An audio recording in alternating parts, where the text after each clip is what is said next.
Baruch Hashem. Allez, on continue, les amis. J'aimerais qu'on finisse le Siman aujourd'hui. J'aimerais, comme ça, on avance. Et merci à Hachem. Il n'y a pas grand chose à voir, dans les prochains films. Des petites nuances, des petites choses importantes, intéressantes, oui. Mais si on peut terminer le Siman aujourd'hui, ça serait top. Allez, on y va. On a terminé hier, messieurs, dans le Seif, tête, halakha 9. Il y a écrit comme ça, il faut être vigilant sur la mitzvah de Netilat Shadaim. Chez Kol Amezalzel Benetilat Yadaim, toute personne qui dénigre cette mitzvah, il sera Chayav Nidouy, comme on l'a rapporté, messieurs, au tout début, dans la première halakha.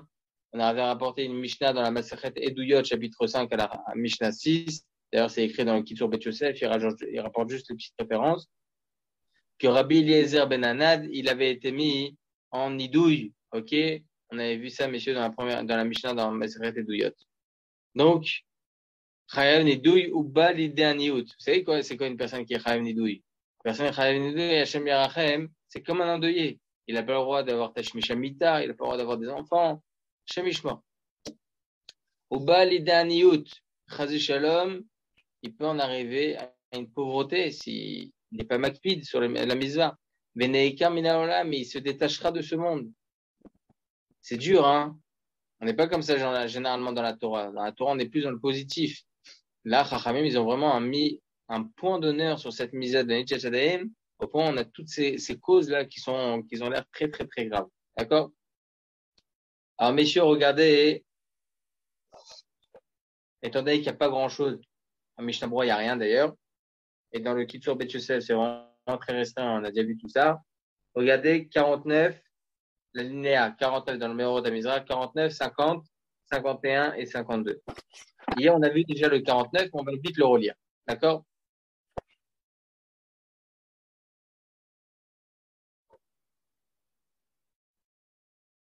Tzarich Lizer Ben Netilat Shadaim.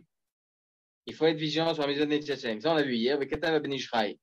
Le Ben Ishraï, il écrit. Vous savez, messieurs, je vais vous dire quelque chose de très important. J'ai enregistré ce shiur sur Torah Box, donc normalement, il va passer, je sais pas quand. Mais on a les deux grandes pierres vraiment angulaires de nos coutumes séfarades et la halakha séfarade, c'est le Ben Ishraï et Maran Rabbeinu Ovadia Yosef, il n'y a rien à dire. D'accord? Ils ont vraiment mis au goût du jour la halakha, etc. Déjà le Ben Ishraï à l'époque et le Ovadia Yosef, il n'y a rien à dire sur ça. Et ce qui est très intéressant, c'est que le Ben Ishraï, il écrit dans 33 endroits. Parce que le Ben Ishraï, messieurs, il n'y a pas que le Ben Ishraï, le livre Ben Ishraï. Il a été appelé, c'est vrai, selon son livre Ben Ishraï, mais c'est un Kitzur d'Halachot, le Ben Ishraï. Rabbeinu Yosef Chaim, le Ben Ishraï, il a écrit plusieurs livres. Il a écrit Rav Berachot, Rav Pe'alim, Shul Torah, grand poskim, messieurs. Au point où Rav Yosef, il avait dit une fois, Rav Yosef, il avait dit, Godarav, on a tel et tel coutume en Hongrie, c'est ça notre coutume d'Hongrie. Rav Yosef, une fois, il a dit, mais d'où tu apprends que c'était la coutume d'Hongrie? Il dit, dans le Shul Torah Lishmo. Comme ça, il dit, le Rav Eliezer Vadiner. Mais Torah Lishma, c'est le Ben Ishraï de Bagdad. Quel rapport en Hongrie? Il dit quoi? Le Ben Ishraï, il était de Bagdad, il n'était pas d'Hongrie. Son pile-poule, ses tchuvot, elles sont tellement, tellement importantes, messieurs, il a cru que c'était un pile-poule ashkenaz. Donc le Ben Ishraï, messieurs, c'était mais à la Teva, c'est au-dessus de la nature. Il écrit dans 33 endroits, le Ben Ishraï, qu'il est interdit de contredire l'opinion du Shulchan Aruch. Dans 33 endroits, il dit des mots qui sont extraordinaires. Et pourtant, il contredit le Shulchan Aruch dans plus de 100 endroits. Dans plus de 100 endroits. Comment c'est possible? Comment c'est possible? Et mis à part ces 100 endroits, Maran Rabbeinu Ovadia Yosef, il contredit le Ben Ishraï encore dans 100 autres endroits. Ça fait 2 endroits. Comment c'est possible? On a 3 grandes notions, messieurs, évidemment, je ne vais pas vous dire faire le cours maintenant. 3 grandes notions, messieurs, que Maran Rabbeinu Ovadia Yosef, il a mis en avant, qui sont rapportées dans les poskim. Que lorsqu'il y a une marloquette entre la Kabbalah et le Pshat, on suit le Pshat, le sens simple de l'Halacha, le Talmud, le Shulchan Aruch. Le Ben Ishraï, lui, il n'est pas de cet avis. Il dit, on ne peut pas contredire le Harizal. Le Harizal, toute sa Torah, il a pris de Eliyahu Hanavi, c'était, voilà, le ciel, c'est Akadosh Baruch Hu. Comment on peut contredire Eliyahu Hanavi? Comme ça, c'est l'opinion du Ben Ish Chai. Donc, lorsqu'il y a une marloquette entre la Kabbalah et Rabbi Yosef Karo, il suit la Kabbalah, le Ben Ish Chai. Maran, Ben on va dire Yosef, qu'est-ce qu'il dit? Il dit, Apitom. Mais c'est derrière Eliyahu Hanavi. La Torah lo b'shamayim. La Torah, elle n'est pas dans les cieux. Surtout qu'on est même cholek, messieurs, même sur le Rambam, Birlal.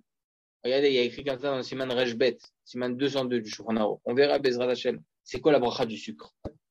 La bracha du sucre. Ou bien il y a une autre halakha, c'est quoi la bracha sur de la purée? On a écrasé des pommes de terre. Écrasé. Shulchan Aruch, il dit Adama. Le Rama, il dit ma pitom, ça a changé complètement, c'est Shahakol. Comment il tranche la halakha le Ben Ish Chai? Shahakol. Pourquoi? Ça fait brachot laquelle? Il dit Ben Ish Chai. Ah, ça fait Adama, Shahakol. C'est mieux de faire Shahakol. On est quitte, c'est sûr et certain. Maran, Rabbeinu Ovadia Yosef, il dit ma pitom. Quand est-ce qu'on dit ça fait brachot laquelle? Uniquement lorsqu'il y a une marloquette, si on doit ou pas faire la bracha. Lorsqu'il y a une marloquette, c'est quoi la bracha? On dit pas ça fait brachot laquelle. Depuis quand? Est-ce que je mens si je fais Boré Pera Adama? Non, je mens pas. Ça sort de la terre. Cette pure, elle sort de la terre, en fin de compte. Donc, je mens pas. Vous voyez? C'est des grandes notions, messieurs. Ça fait brachot laquelle? Marloquette entre le Pshat et la Kabbalah. Regardez. Le Shulchan Aruch lui-même, il contredit les Rishonim. Le Gaon de Vina, écoutez bien ce que dit le Gaon de Vina. Il dit, attends, ce que dit le Torah Lishma, il dit comme ça, le Harizal qui a écrit la Kabbalah, messieurs, c'est pas seulement d'Eliyahu Hanavi. Est-ce que le Harizal, dans sa grandeur, il n'avait pas des chidushim à lui? Il n'avait pas des halachot à lui? Évidemment que si. Donc, même si tu dis que ça vient d'Eliyahu Hanavi, est-ce que tu penses, Berchalal, c'est tout d'Eliyahu Hanavi? Non, ma pitom. Donc, si on contredit le Harizal, si on contredit même le Rambam dans le Bet Yosef, regardez par rapport à la bracha du sucre. Dans Siman 202, Marloquette, c'est quoi la bracha du sucre? On prend de la canne à sucre, ok? On prend cette canne à sucre, messieurs, on la met dans l'eau. On la fait bouillir très longtemps, ok? Très longtemps. Au point où l'eau s'évapore et le sucre, sheket alenu betocho, ok? Le sucre, il reste en dessous. D'accord? Et c'est comme ça que ça devient du sucre. C'est la canne à sucre. Marloquette dans les poskim. Selon le Baal Hachot Gedolot, c'est Sheakol. Selon le Rambam, c'est Adama. Selon d'autres poskim, c'est Boré Peraetz. C'est quoi la halacha? Il dit, Maran à Shulchan Aruch, ça fait brachot laquelle? Sheakol. Je dis, pourquoi tu dis ça fait brachot laquelle? C'est une marloquette sur quoi? Sur quelle bracha?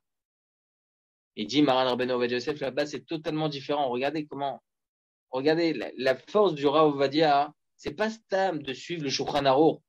C'est aussi d'expliquer les nuances dans le Shulchan Aruch, des petites virgules, la finesse d'un cheveu, messieurs. Il explique là-bas, c'est totalement différent. Le sucre, est-ce qu'il existait, Birlal? Il n'existait pas, ce sucre-là. Il n'était pas présent. Visuellement, il n'était pas présent.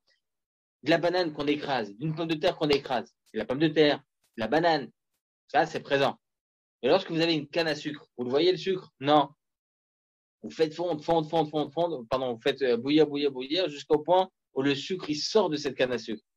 Là, c'est quelque chose de Khadash. Panim Khadashot, Baolekan. Comme ça, il dit le Shoutarad base, Rabbi David Ben Zimra, qui était le Havbedin du Shulchan Aruch.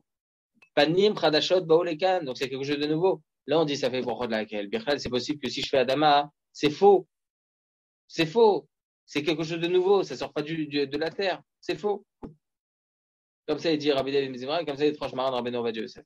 Donc là, on peut dire, ça fait brachot laquelle? Donc, si on contredit le Rambam, on contredit certains des grands poskim des Guionim, c'est quoi la bracha, etc., parce que ça fait brachot de laquelle. On dirait pas, ça fait brachot de laquelle contre le Harizal, Bechlal. Évidemment que si. Évidemment que si. Si sur des Rishonim, comme le Rambam, le Necher Agadol, on fait, ça fait brachot de laquelle. Kol Shekel contre le Harizal. D'accord? Et troisième chose, évidemment, c'est par rapport au Minagim, des coutumes. C'est quoi la coutume, etc. Donc, le shiur, je ne veux pas tout vous le dire maintenant, il y a beaucoup de choses à apprendre de la différence qu'il y a entre le Ben Ish Chai et Maran Rabbeinu Ovadia Yosef, c'est très, très important. Pourquoi j'en suis arrivé à là, messieurs? Parce qu'on est en train de lire le Ben Ish Chai, c'était ça là vendredi dernier. Oh Hachem.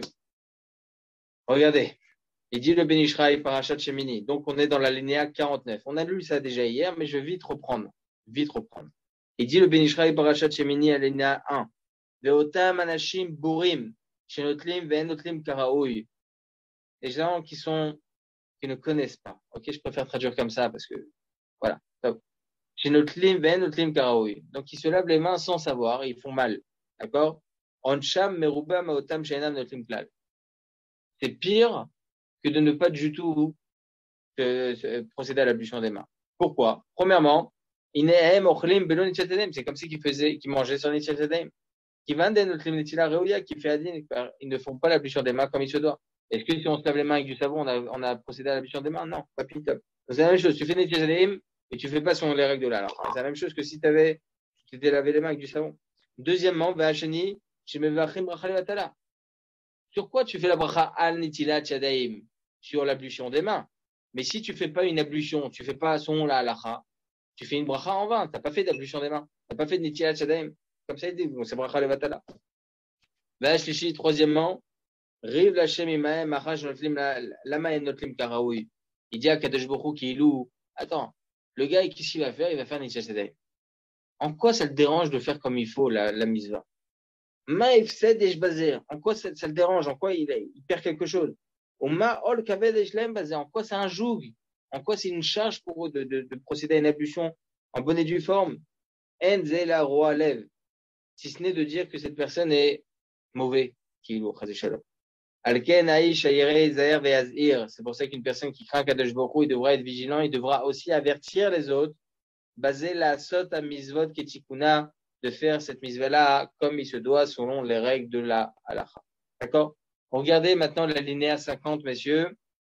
Qu'est-ce qu'on a dit? J'ai kol à mezalzel, toute personne qui dénigre cette misva.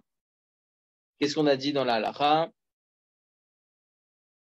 Hein? J'ai kol à mezalzel, benishatem, chayav nidoui. Ok? Il dit comme ça, avec katav akafachaim, beshem amate Yehuda. C'est qui le kafachaim? C'est Rabbi Chaim Sofer. Ok? Parce qu'il y avait deux kafachaim. Le Kaf Chaim Faladi, Rabbi Chaim Faladi de Izmir, ok, Rabbi Chaim Sofer, d'accord, deux grands Kaf Chaim. Là, c'est Kaf Chaim Sofer, Rabbi Chaim Sofer, d'accord, le Kaf Chaim qu'on connaît. Il dit au nom du Mateyouda. C'est qui Mateyouda? Rabbi Yehuda Ayash, grand avant d'Algérie. Il dit comme ça. Shinire Sharonshim Shekatav Maran, Aïnou le Mish Mezalzel Bat Tamid. Évidemment. Et il donne quand même un srout au Ham Israël, messieurs. Regardez ce qu'il dit.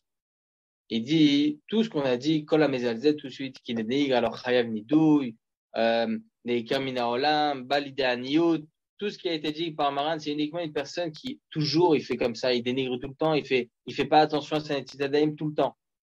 L'écart, il te paraît chez Shonori. Comme ça, donc, on peut expliquer sa parole. Regardez. Il faut être vigilant sur la misère de Netitadaim. Aïno, Afilou, peut pas amachat. Même une fois. Car ils ont tellement mis un point d'honneur sur la punition d'une personne qui dénigre cette misade tout le temps. Il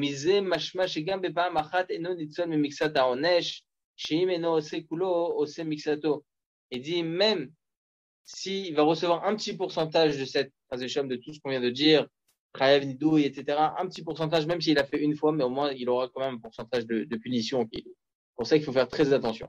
Les katav akafachaim, il écrit le kafachaim. Chez Kol Zedavka Bemi, chez Mezadeh Menetilam et Hamat Tatslut. Ça, c'est tout le temps une personne qui fait ça par fainéantisme. Aval Mi Sheeno Notel Yadam Mishum Sheeno Choshesh Lexerot Chachamim. Mais si une personne à taille ne fait pas Nitchajadim, il se dit, ah, ça va, c'est que nos Chachamim qui ont dit ça, c'est pas de la Torah, on s'en fout. Nikra Mezalzel Afilou Pas Machat. C'est considéré comme une personne qui dénigre, même s'il l'a fait qu'une seule fois, cela.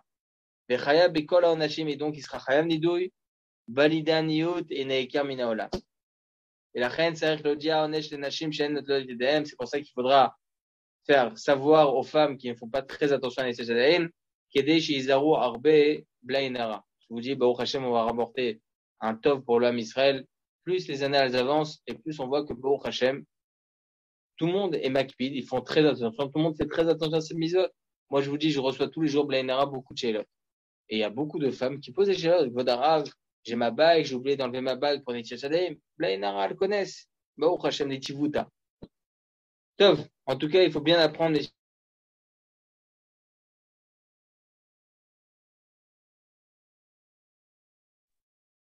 Regardez la linéa 51. ou balidaniut, la personne peut en arriver à la pauvreté, ou keshem she'aonesh kach, le mi shemezazel ba'akach asara asacha, le mi shezochel litol ledav karaoui, shegorem la'asmo bracha milemala, sheshore bracha al yadav, ou mitbarech ba'ashirut. Ah, ça fait du bien d'entendre ça. Aaron, là on est dans le positif. Il dit le kafachaim, donc là c'est le kafachaim au nom du Zohar HaKadosh.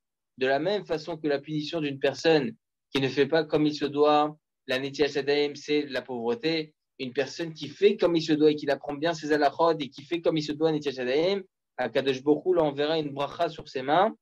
Ok, chez Shoré bracha al yadav ou mitbarer ba'ashirut, il sera béni de richesse. Et là, messieurs, la nuance c'est important. Lorsqu'on parle de richesse, c'est avoir une richesse dans ce que l'on a. Pas selon le nombre de zéros, mais plutôt que le nombre de zéros soit béni. C'est tout. D'accord? C'est important de le savoir. Ah, mais Rav, j'ai pas reçu 50 000 shekels cette année. Excusez-moi, Rav. Oui. Quand on dit beaucoup d'eau, c'est-à-dire c'est un kéli entier sur la main gauche et on fait un kéli entier pareil sur la main droite? J'ai pas dit beaucoup d'eau. Qui a dit beaucoup d'eau? Non, c'est-à-dire si quelqu'un il fait. Déjà, monsieur Dre, je vous ai très fou à Shema. J'ai oublié de vous le dire aujourd'hui. Merci, j'ai pas dit beaucoup d'eau. J'ai dit ici qu'une personne qui fait attention à cette mitzvah comme il se doit et qui apprend bien la halachot et qui, Baruch Hashem, pratique ses halachot, eh bien, il sera zoché, il méritera d'avoir une bracha sur ses mains et il sera béni de richesse. Comme ça, c'est écrit dans le Kaf HaChaim au nom du Zohar HaKadosh. Après, de quelle façon? Le fait de mettre beaucoup d'eau, est-ce que c'est pas pour être sûr qu'il n'y a pas un endroit qui c'est peut-être et c'est aussi une façon de bien accomplir la mitzvah. Bien sûr, et je peux vous dire encore autre chose, messieurs. Je vais vous dire encore autre chose. Aujourd'hui, ils vendent des kilim très jolis.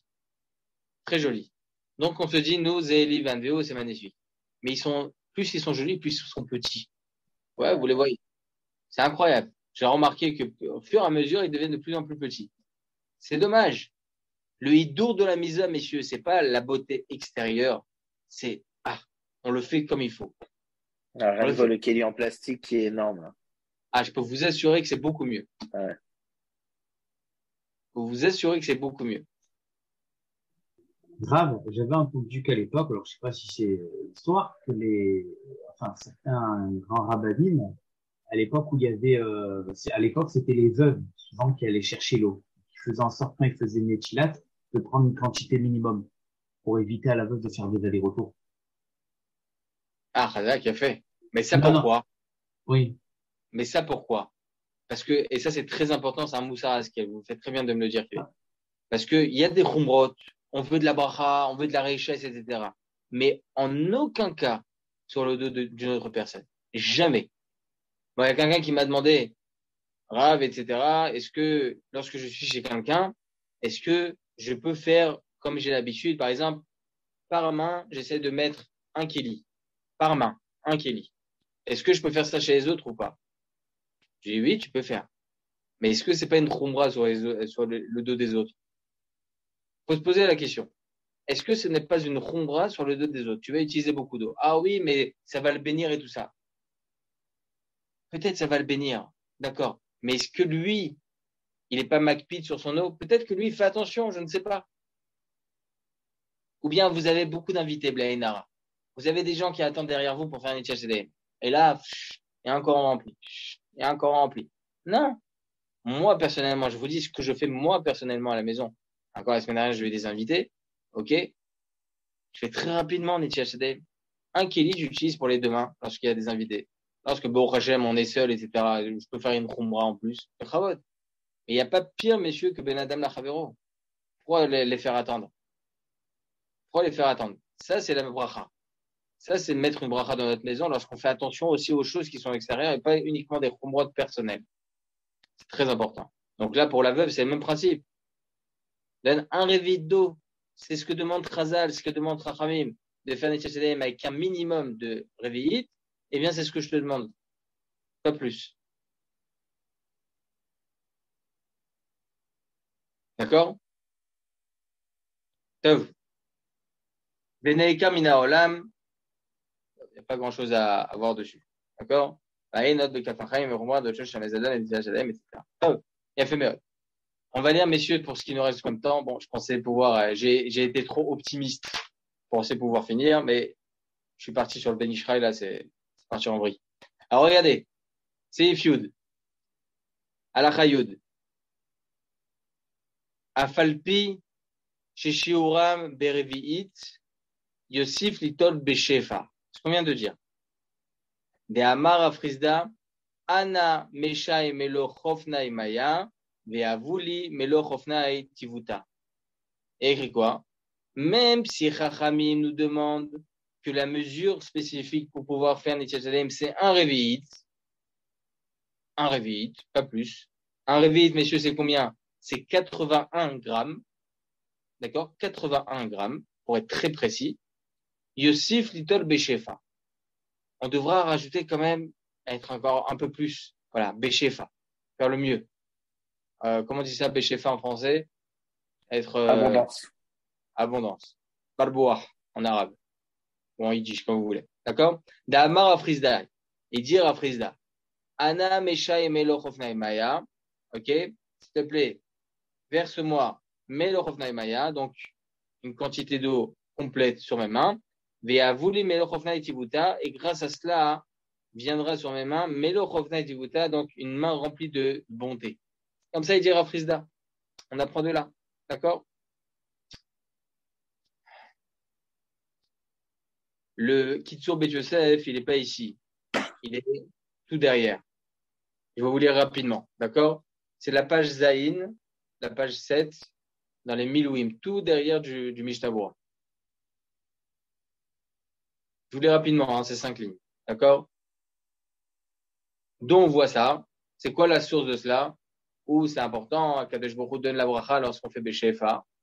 Elle est écrit comme ça. Ad Amrina l'Agmara. C'est rapporté dans l'Agmara, traité Shabbat, Samer Bet, Amud Bet, 62b. Amezalzel et Nichatadem Balide Aniut. Personne qui dénigre cette mitzvah, il en arrivera à la pauvreté. Amar Rava, Rava vient nous apprendre, Lo Amran Elad de lo Masé Yade, Aval Masé, Velo Masé, Let Lanba. Une personne qui fait de temps en temps ce qu'il faut et des fois non, là on va pas dire qu'il aura, on peut pas dire qu'il peut en arriver à la pauvreté. Au Piresh Rashi Masé, Velo Masé, chez Nor, Ochez, Meshachef, Fiapé, la Meat Maï. Ah non, pardon, je me suis trompé dans le pirouche, excusez-moi. Au Piresh Rashi, donc l'explique Rashi, c'est quoi? Massé, vélo massé. Ça veut dire quoi? Chez Nor, Ochetz ou Meshafchef, il a fait la Meat Maïm. Il fait Nitchechedaim, mais avec un peu d'eau. Kegon Revit, Metumtsan. Donc, Bidiou, 80 grammes. Va Sikna Ale, Velav Miltaï, Damar Afrizda, Anna Masai, Melo Chofnaï Maya, Veovulu Male Chofnaï Tivuta. On peut pas dire que la personne, c'est pas bien ce qu'elle fait lorsqu'elle elle fait uniquement avec un Revit. C'est la halakha. Après, est-ce que c'est mieux? La Gemara vient nous apprendre.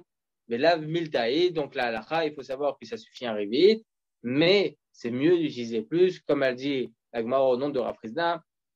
Ana masai malé chofnai maya, viavuli malé chofnai tivuta, comme on vient d'apprendre ici dans le Shulchan Aruch. En tout cas, de là, on apprend, messieurs, que la halakha, certes, c'est un révit, mais celui qui veut, Bezrat Hashem, avoir de l'abondance, alors il se doit d'être un peu plus intransigeant sur la quantité d'eau et essayer de faire le plus possible. Voilà. Est-ce que, messieurs, il y a des questions?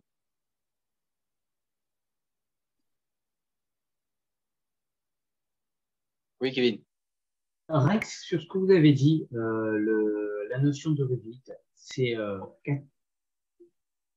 en grammes ou c'est en litres, centilitres? 81 grammes. C'est pas en centilitres qu'on le calcule, révit? Oui, vous pouvez en centilitres, mais en tout cas, c'est 81 grammes. C'est plus facile. D'accord, ok. Parce que un liquide peut être plus lourd qu'un autre. Ça fait combien de centilitres? Bah, normalement, c'est à peu près, c'est, ce qu'on dit, c'est C'est à peu près équivalent pour l'eau. C'est équivalent, hein? Bah oui, pour l'eau, c'est équivalent. Pour l'eau, mais il y a des liquides qui sont plus légers ou plus lourds que d'autres. Voilà, c'est ça. C'est pour ça oui, que... le lait, oui. Mais voilà, l'eau, oui, je crois 80 centilitres, c'est la même chose, je crois. D'accord. Donc, on calcule en grammes. À l'époque, le Rav Ovadia, il disait 86. D'ailleurs, c'est la gematria de Kos, ok, un verre, 86. Mais après, il est revenu dessus parce que, comme je vous avais dit, combien c'est chaque draham? Oh. La quantité, en fait, selon Rabbi Chaim elle n'était pas si évidente. Et ensuite, il a dit que c'est 3 grammes. Donc, il a dit que 81 grammes, c'est un révite. J'avais une question sur le. Vous avez dit le sucre, on fait chez Akol parce qu'il a été transformé. La pomme de terre, on fait. Enfin, la purée, on fait à Dama parce que c'est pas transformé. Du sirop d'érable, on fait quoi comme bracha? Le sirop, dans tous les cas, c'est le mépérot, le sirop. C'est ce qui sort du fruit. Donc, dans tous les cas, C'est la sève de l'arbre. chez Akol. Et même, on fait pas de bracha dessus spécifiquement. On fait la bracha sur avec quoi on mange. Le sirop d'érable. Si je mets mon doigt dedans et je veux manger. Chez Akol. Et Parce que pourtant, là, l'eau qui ça sort. provient directement, provient directement de l'arbre. Mais c'est pas l'élément principal de l'arbre. C'est pas le sirop. On a un klal. Pourquoi sur les noix de cajou, on fait boré péretz? Vous savez, c'est quoi les noix de cajou? C'est la queue d'un fruit. Il y a le fruit et il y a la queue de la cajou. Vous avez le bois de la cajou, vous avez le fruit de la cajou et vous avez la noix de cajou. C'est la noix qui sort du fruit de la cajou. D'accord? Pourquoi? Dites-moi si j'ai faux, hein, Kevin. Si je me trompe là, je suis pas chambré. Ah, écoutez bien. Cette noix-là, elle sort du fruit. Normalement, sur la noix qui sort du fruit, sur un élément extérieur du fruit, on descend d'un niveau. Borépira Adama. Par exemple, les pépites. Ok, vous avez des pépites, c'est les graines de pastèque, ou les graines de citrouille. Faites quoi comme bracha dessus? Borépira Adama. Et pourquoi ça devrait être Borépira Adama sur les graines de citrouille? La citrouille, c'est Borépira Adama. Sur les graines de citrouille, on devrait faire chakol. Parce que les graines de citrouille, en fait, ils ont sorti ces citrouilles-là pour les graines de citrouille. La noix de cajou, c'est la même chose. Le fruit de la cajou, on le mange pas. On mange uniquement la noix de cajou. Et étant donné que le fruit, il a été poussé uniquement pour ces noix de cajou, on garde Boré Péretz. C'est ça le klal. D'accord? Donc, normalement, ce qui sort de l'arbre, on fait Boré Péretz. Et l'élément inférieur à l'arbre que, en réalité, on n'a pas spécialement, c'est pas notre principale pensée, c'est pas sur cet élément-là. On descend d'un niveau, c'est Boré Péradama. Mais sur le jus qui sort de cela, dans tous les cas, ça sera Shahakol. Il y a une marloquette sur le lait de noix de coco, par exemple. Le lait de coco. C'est quoi la bracha? L'eau qui se trouve à l'intérieur, pas le lait, pardon. L'eau qui se trouve à l'intérieur de la noix de coco. C'est quoi la bracha? Boré Péradama, Shahakol. Est-ce que c'est Boré Péretz? Une personne qui mange de la noix de coco et qui ensuite boit le jus de noix de coco, l'eau de noix de coco qui se trouve à l'intérieur, il fait pas de bracha. Parce que c'est possible qu'il s'est rendu quitte déjà avec la noix de coco. Et c'est possible qu'il s'est boré péret, cette eau-là. Par roquette. Il y a beaucoup de nuances. En tout cas, sur le sirop d'érable, dans tous les cas, c'est shakol, mis à part le fait que le sirop d'érable est énormément mélangé avec du sucre, où là, l'élément principal, c'est le sucre. D'accord? C'est pareil pour tous les fruits ou pas? L'eau qui sort du fruit. Attention, l'eau qui sort du fruit, ça sera shakol. Vous faites à la maison, par exemple, un jus d'orange, ça sera shakol. Et si je mange une orange juste avant, que j'ai sur la table une orange et le jus d'orange de cette même orange, je fais comme chez Akol. Shakol. Ah, la marloquette, elle est que sur la noix de coco? Oui, parce que l'eau, elle est seule. OK? Il y a la noix, et à l'intérieur, il y a de l'eau. Ah, C'est pas d'accord. comme si vous avez un fruit et que vous le pressez. C'est pas la même chose. Et je me permets de rebondir sur les noix de cajou. J'ai lu qu'il fallait vérifier s'il y avait des tolaïnes dedans. Et Trois. ce Shabbat, ce Shabbat, à chaque fois, je dis à mon fils, attention, vérifie quand il y a un kidouche, un truc. Et il me dit, papa, c'est quoi ce petit truc, ce petit trou là sur la noix de cajou? Je lui dis, regarde, on ouvre ensemble. On a ouvert et il y avait un verre à l'intérieur. C'est juste pour dire l'importance, parce que on sait, même moi le premier, hein, je savais pas au début qu'il fallait vérifier les noix de cajou. Ou ça veut Mais pas dire qu'il y a un insecte. Hein. C'est possible, c'est non, juste une mais là, en perturbation. l'occurrence, il y avait un insecte. Voilà. Et comme quoi, il faut vérifier. Le jeu, ça suffit d'en vérifier 3. C'est vrai? 3 et surtout le sac qu'on a, par exemple. Pas besoin de tous les vérifier. Ah, je savais pas. Quoi, ça veut dire on achète un paquet de noix de cajou, on vérifie 3, et on peut dire que tout le reste, on vérifie pas. Vous mangez sur l'instant, par exemple, vous prenez un bon bol de noix de cajou, vous en vérifiez 3 et vous continuez à manger. S'il y a des tolaïm dedans, c'est pas grave. Vous en avez vérifié 3. Si vous en avez sur une des 3, vous avez encore de l'AM, vous vérifiez encore 3. Oui, mais ça veut dire que si on mange et il y en avait concrètement, on ne forcera pas à ramener un korban les Hashem bientôt au Beth Amikdash. Mis à part le fait que vous êtes Bassari, hein, un de spécial, hein. Et on peut pas. Alvaï, à Kadesh Baruch Hu, il est Matsi des Tzadikim, vous en faites pas. Soyez Non, moi, depuis, je les vérifie toute une par une et d'ailleurs, j'en mange beaucoup moins. Ça, c'est mon grand Yetzirah, ça. Il faut les mettre au frigo sinon. Écoutez bien, les amis. Lundi soir, si vous souhaitez, il y a le Rav Citruc qui vient, les Hashem de ma communauté, Rav Yaakov Citruc, parce que c'est la Haskara du Rav Yosef Chaim Citruc, Bezrat Hashem. La Haskara, c'est dimanche soir. Et bon, on a eu l'honneur de l'avoir lundi soir. Il n'a pas du tout d'Askara organisé à Yerushalayim. Et bon, on l'a pris. On devait faire un shiur, etc. avec lui. Sauf, il devait partir en France. Il ne part pas. Bon, donc on l'a pris pour lundi soir. Donc, si vous voulez, je mettrai le Zoom lundi soir normal. D'accord? Et comme ça, tout le monde pourra profiter du shiur du Rav Citruc. C'est comme vous souhaitez. D'accord? On fait une petite parenthèse. C'est une bonne idée. Ah, c'est super, hein. Là, c'est Chazak. Ça sera aussi une préparation pour Rosh Hashanah et Bezrat Hashem. Voilà. Et en même temps, la Haskara du Rav. Bon, Hashem, je suis content qu'on l'a eu parce qu'il n'y a aucune Haskara organisée à Yerushalayim. C'est incroyable. À Tel Aviv, il y en a une, mais pas à Jérusalem. Tov. Voilà, les amis. Je vous souhaite à tous un très, très Bessorot Tovat à tous et Bezrat Hashem. On se retrouve dimanche soir. Chazak, Shabbat Shalom. À vous tous.